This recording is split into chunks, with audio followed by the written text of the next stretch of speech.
សូមប្រុងប្រយ័ត្នសារធាតុគីមីចំនួន3ប្រភេទត្រូវបានគេប្រើប្រាស់ច្រើនបំផុតនៅលើមុខម្ហូបអាហារដែលយើងកំពុងតែទទួលទានប្រចាំថ្ងៃ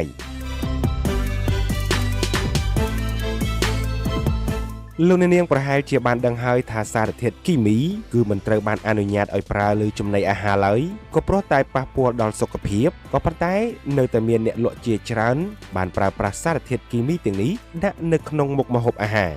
ដូច្នេះហើយនៅក្នុងវីដេអូនេះយើងនឹងនាំអារម្មណ៍លោកអ្នកនាងទៅដឹងអំពីសារធាតុគីមីចំនួន3ប្រភេទដែលត្រូវបានគេនិយមប្រើច្រើនបំផុតនៅលើម្ហូបអាហារដែលយើងទាំងអស់គ្នាកំពុងតែទទួលទានរាល់ថ្ងៃទី1សារធាតុបូរ៉ាឬសូដ្យូមបូរ៉ាតដែលយើងហៅថាទឹកអន្សាវាគឺជាសារធាតុម្សៅពណ៌សដូចជាអំបិលដែលគេប្រើសម្រាប់ធ្វើជាជីក៏ដូចជាសារធាតុសម្អាតនិងថ្នាំសម្រាប់សត្វល្អិតជាដើមប្រភេទចំណីអាហារជាច្រើនក៏ត្រូវបានគេដាក់សារធាតុបូរ៉ានេះដែរដែលក្នុងនោះរួមមានដូចជាមឹកបង្គាសាច់ប៉ាតេត្រីហើមត្រីងៀតប្រហិតឈាមជ្រូកសរសៃគុយទាវមីពពុះសណ្តែកបង្អែមលតបាញ់ឌុកទំពាំងជូរស្ពៃជ្រក់ជាដើមដើម្បីអាចរក្សាទុកបានយូរនៅតែស្រស់មិនងាយខូចហើយបើបង្អែមគុយទាវមីនិងប្រហិតវិញគឺគេដាក់ម្សៅបូរ៉ាត់ដើម្បីឲ្យវាស្វិតល្អក៏ប៉ុន្តែថាតើលោកអ្នកដឹងទេបន្ទាប់ពីយើងទទួលទានពពុះអាហារដែលមានផ្ទុកសារធាតុបូរ៉ាត្រឹមរយៈពេល2ទៅ4ម៉ោង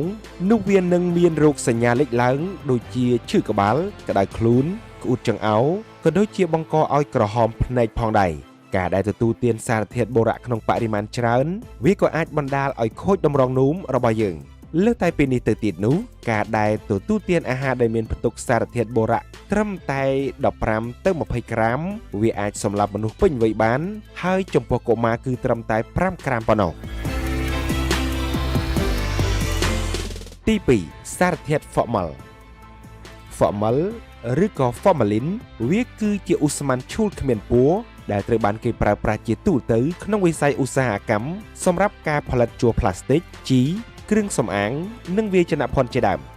លើសតែពីនេះទៅទៀតយើងក៏ប្រើ formol ចាក់សពការពារកុំឲ្យរលួយផងដែរក៏ប៉ុន្តែអ្នកលក់បាយជាដាក់សារធាតុ formol នេះនៅក្នុងអាហារដូចជាត្រីសាច់គ្រឿងសមុទ្របន្លែផ្អកប្រហុកត្រីប្រម៉ាត្រីងៀតនិងពពុះអាហារផ្អាប់ជាច្រើនទៀតដើម្បីឲ្យវានៅស្រស់និងអាចរក្សាទុកវាបានយូរផលប៉ះពាល់នៃការទទួលទានសារធាតុ formol ក្នុងរយៈពេលខ្លីរួមមានឈឺក្បាលហៀសម្បោរមានអារម្មណ៍ថាចង់ក្អួតចង្អោរថប់ដង្ហើមមានបញ្ហាអេលែកស៊ីរលាកច្រមុះភ្នែកនិងបំពង់កជាដើមចំណែកឯផលប៉ះពាល់រយៈពេលវែងវានឹងអាចបណ្ដាលឲ្យមានជំងឺហឺតជំងឺផ្លូវដង្ហើមរលាកក្រពះក្អួតសន្លប់ប៉ះពាល់តម្រងនោមនិងអាចគ្រោះថ្នាក់ដល់អាយុជីវិតផងដែរទី3ម្សៅសឬក៏ថ្នាំសឬក៏សូដ្យូមអ៊ីដ្រូស៊ូលហ្វីតម្សៅសឬក៏ថ្នាំសឬក៏គេហៅថាសូដ្យូមអ៊ីដ្រូស៊ូលហ្វីតវាគឺជាពពុះម្សៅសប្រើសម្រាប់ជាសារធាតុផ្សំក្នុងការផលិតរ៉េអាក់ទ័រនុយក្លេអ៊ែរក្រដាសថ្នាំពណ៌និងសារធាតុគីមីផ្សេងទៀតក៏ប៉ុន្តែនៅពេលបច្ចុប្បន្ននេះយើងសង្កេតឃើញថាអ្នកលក់មួយចំនួនបានប្រើប្រាស់ម្សៅសនេះទៅលើសណ្តែកបណ្ដុះបន្លែសម្លកកូរស្ករត្នោតទំពាំងជ្រក់គល់ស្លឹកគ្រៃខ្ញីត្រយូងចេកក៏ដូចជាដើមចេកដែលហាន់ស្រាប់ជាដើមការដែលប្រើសារធាតុនេះគឺដើម្បីជួយឲ្យវានៅស្រស់បានយូរនិងមានពណ៌សស្អាតមិនប្រែជាខ្មៅនោះឡើយការដែលទទួលទានម្ហូបអាហារដែលមានសារធាតុគីមីបែបនេះវាអាចបណ្ដាលឲ្យពិបាកដកដង្ហើមសម្ពាធឈាមចុះទាបវិលមុខឈឺពោះក្អួតចង្អោរនិងបង្កឲ្យមានទៅជាអាការៈរាករូសជាដើមសម្រាប់អ្នកដែលមានបញ្ហាអេលែកស៊ីធ្ងន់ធ្ងរជាមួយនឹងសារធាតុនេះឬអ្នកមានជំងឺហឺតស្រាប់អាចបណ្ដាលឲ្យពិបាកដកដង្ហើមនិងអាចបង្កឲ្យបាត់បង់ជីវិតបានភ្លាមផងដែរអ្នកដែលនិយមចូលចិត្តទទួលទានត្រីអណ្ដែងឬត្រីប្រាចូលលោកអ្នកប្រុងប្រយ័ត្នជាការពិតណាស់ការដែលជ្រើសរើសត្រីដែលមានសុវត្ថិភាពគឺវាមានសារៈសំខាន់ខ្លាំងណាស់សម្រាប់ការទទួលទានដែលទទួលបានផលល្អសម្រាប់សុខភាពរបស់យើងហើយនៅក្នុងបរិបទដែលអាហារកខ្វក់វាគឺជាកង្វល់ចម្បងសម្រាប់អ្នកប្រើប្រាស់ក៏ដូចជាអ្នកទទួលទានហើយការដែលជ្រើសរើសអាហារដែលមានសុវត្ថិភាពនិងមានសុខភាពល្អនោះវាគឺជារឿងចាំបាច់បំផុត ក្នុងចំណោមអាហារទាំងឡាយត្រីគឺជាប្រភពសម្បូរសារធាតុចិញ្ចឹមក៏ប៉ុន្តែវាក៏មានហានិភ័យជាច្រើនផងដែរដែលលោកអ្នកមិនបានដឹងជាពិសេសប្រភេទត្រីមួយចំនួនដែលគេដឹងថាវាមានផ្ទុកនៃជាតិបារ៉តខ្ពស់បំផុតដែលអ្នកទទួលទានទាំងអស់ត្រូវមានការប្រុងប្រយ័ត្នឲ្យបានខ្ពស់នៅពេលទិញវាមកចម្អិនធ្វើម្ហូបដែលពពុះត្រីទាំងអស់នោះរួមមានត្រីស្បៃការត្រីប្រានិងត្រីអណ្ដែងត្រីស្បៃការវាគឺជាត្រីដែលមានសមត្ថភាពខ្ពស់ក្នុងការប្រមូលផ្ដុំបារ៉តនៅក្នុងខ្លួនហើយការដែលទទួលទានត្រីស្បៃការច្រើនពេកវានឹងអាចបណ្ដាលឲ្យពុលបារ៉តប៉ះពាល់ដល់ប្រព័ន្ធសរសៃប្រសាទសរសៃឈាមបេះដូងនិងតម្រងនោមដូច្នេះហើយក្រុមអ្នកជំនាញណែនាំឲ្យកំណត់ការទទួលទានត្រីស្បៃការជាពិសេសចំពោះក្រុមដែលងាយរងគ្រោះដូចជាកុមារនិងស្ត្រីមានផ្ទៃពោះលោកអ្នកគួរទទួលទានត្រីស្បៃការមិនលើស2ដងក្នុងមួយសប្តាហ៍ដោយឡែកបើយើងងាកមកនិយាយអំពីត្រីប្រាវិញពពួកត្រីប្រាត្រីពូត្រីកែវាគឺជាប្រភេទត្រីដ៏ពេញនិយមដែលតែងតែចិញ្ចឹមតាមស្រះនិងបឹងជាដើមអ្វីត្បិតតែវាមានរសជាតិឆ្ងាញ់ក៏ដោយក៏ប៉ុន្តែការសិក្សាជាច្រើនបានបង្ហាញថាត្រីប្រាដែលចិញ្ចឹមក្នុងបរិយាកាសបំពុលវាអាចកកកុញទៅដោយជាតិបារ៉តនិងសារធាតុពុលផ្សេងៗការដែលទទួលទានត្រីប្រាដែលមានមេរោគវាអាចបណ្ដាលឲ្យមានបញ្ហាសុខភាពទាក់ទងទៅនឹងប្រព័ន្ធប្រសាទប៉ះពាល់ដល់ការលូតលាស់របស់កុមារនិងអាចបណ្ដាលឲ្យមានជំងឺរ៉ាំរ៉ៃទៀតផងដូច្នេះហើយនៅពេលដែលលោកអ្នកទិញត្រីប្រាលោកអ្នកត្រូវជ្រើសរើសត្រីដែលមានប្រភពដើមច្បាស់លាស់និងជៀសវាងត្រីដែលមានពណ៌ខុសពីធម្មតាឬសញ្ញាខូចខាតណាមួយនៅលើរាងកាយរបស់វា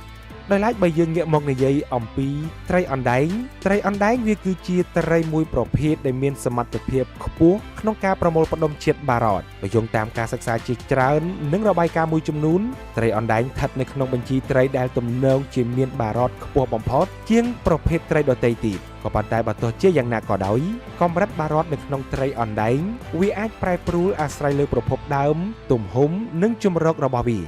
ដើម្បីធានាសុវត្ថិភាពលោកអ្នកមិនគួរបរិភោគត្រីអណ្ដែងលើសពី2ដងក្នុងមួយសប្តាហ៍ហើយត្រូវទិញត្រីពីអ្នកផ្គត់ផ្គង់ដែលទុកចិត្តមានគុណភាពនិងមានប្រភពច្បាស់លាស់លោកអ្នកក៏គួរជ្រើសរើសត្រីអណ្ដែងតូចៗក៏ព្រោះតែធម្មតាពួកវាមានជាតិបារ៉តតិចជាងត្រីធំ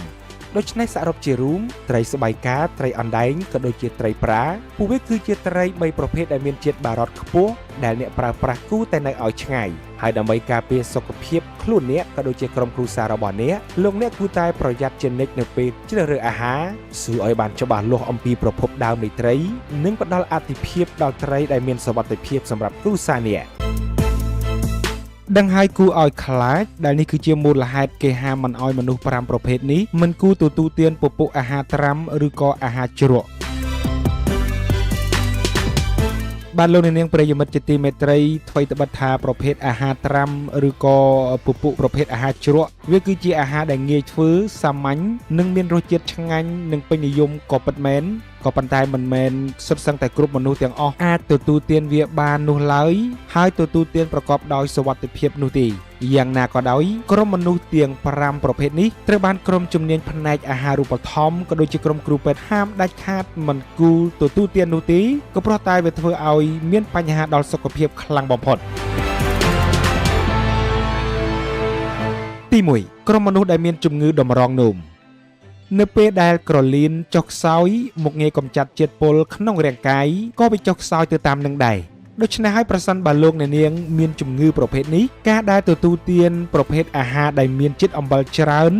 ឬក៏ពពុះអាហារជ្រក់ដែលមានសារធាតុប្រៃខ្លាំងពេកនោះវានឹងបង្កឲ្យមានទៅជាបញ្ហាលើសឈាមបណ្ដាលឲ្យមានអាការៈទៅជាហើមឡើងទម្ងន់ខ្លាំងនិងប៉ះពាល់ដល់ការព្យាបាលផ្សេងៗផងដែរដូច្នេះអ្នកដែលមានជំងឺតម្រងនោមមិនគួរទទួលទានពពុះអាហារជ្រក់ឬក៏អាហារត្រាំនេះទេក៏ព្រោះតែពពុះអាហារទាំងអស់នេះត្រូវបានគេរកឃើញថាវាគឺជាពពុះអាហារប្រៃដែលងាយនឹងបង្កគ្រោះថ្នាក់ខ្លាំងបំផុតដល់សុខភាពរបស់យើងទី2ក្រុមមនុស្សដែលមានជំងឺក្រពះពោះវៀនលោកអ្នកដែលមានបញ្ហាក្រពះពោះវៀនចុះខ្សោយការដែលទទួលទានអាហារដែលមានរសជាតិជូរឬក៏មានសារជាតិ ferment វាងាយនឹងកើតជំងឺប្រព័ន្ធរំលាយអាហារដូចជាបង្កឲ្យទៅជារាគគ្រុនពោះវៀនឬក៏បង្កឲ្យកើតទៅជាជំងឺអាសន្នរោគបានផងដែរអ្នកដែលមានការឈឺចាប់ក្រពះក៏ត្រូវប្រយ័ត្នផងដែរនៅពេលដែលទទួលទានពពុះអាហារត្រាំឬក៏ពពុះអាហារជ្រក់ទាំងអស់នេះព ពុះអាហារត្រាំឬក៏ពពុះអាហារជ្រក់ត្រូវបានគេរកឃើញថាវាមានកំហាប់អាស៊ីតខ្ពស់ដែលវាអាចងាយនឹងបំផ្លាញស្រទាប់ក្រពះដែលបណ្ដាលឲ្យទៅជាដំបៅក្រពះឬក៏រលាកក្រពះជាដើមទី3ក្រុមមនុស្សដែលមានបញ្ហាលើសឈាមពពុះអាហារត្រាំឬក៏ពពុះអាហារជ្រក់ឬក៏អាហារផ្អាប់ពួកវាទាំងអស់នេះគឺជាអាហារដែលមានជាតិអំបិលខ្ពស់បំផុតនៅពេលដែលលោកអ្នកទទួលទានវាចូលទៅក្នុងរាងកាយនោះសារធាតុអំបិលនឹងជំរុញឲ្យមានការកើនឡើងនៃជាតិទឹកក្នុងកោសិកាបង្កឲ្យមានការកកស្ទះសរសៃឈាមនាំឲ្យសម្ពាធឈាមកើនឡើងនិងអាចនាំឲ្យមានផលវិបាកផ្សេងៗជាច្រើនទៀតដល់អ្នកជំងឺករណីធ្ងន់ធ្ងរវានឹងបណ្ដាលឲ្យមានគ្រោះថ្នាក់ដល់អាយុជីវិតទៀតផងទី4ក្រុមមនុស្សដែលទើបតែជាពីឈឺឬក្រុមមនុស្សដែលមានរាងកាយខ្សោយបើយោងតាមឱសថបុរាណពពុះអាហារត្រាំឬក៏ពពុះអាហារជ្រក់វាមានលក្ខណៈសម្បត្តិត្រជាក់ដូច្នេះវាមិនគួរត្រូវបានប្រើប្រាស់ដោយអ្នកដែលមានលក្ខណៈសម្បត្តិត្រជាក់ដូចគ្នានោះឡើយលោកអ្នកក៏ត្រូវតែប្រុងប្រយ័ត្នចំពោះការផ្សំពពុះអាហារត្រាំឬក៏អាហារជ្រក់ទាំងអស់នេះជាមួយនឹងគ្រឿងផ្សំដែលមានលក្ខណៈសម្បត្តិត្រជាក់ដូចគ្នាក៏ព្រោះតែវាអាចធ្វើឲ្យអ្នកដែលមានរាងកាយចុះខ្សោយនិងអ្នកដែលទើបតែជាសះស្បើយពីជំងឺកាន់តែមានបញ្ហាសុខភាពធ្ងន់ធ្ងរដែលបង្កជាហានិភ័យធំបំផុតសម្រាប់សុខភាពរាងកាយ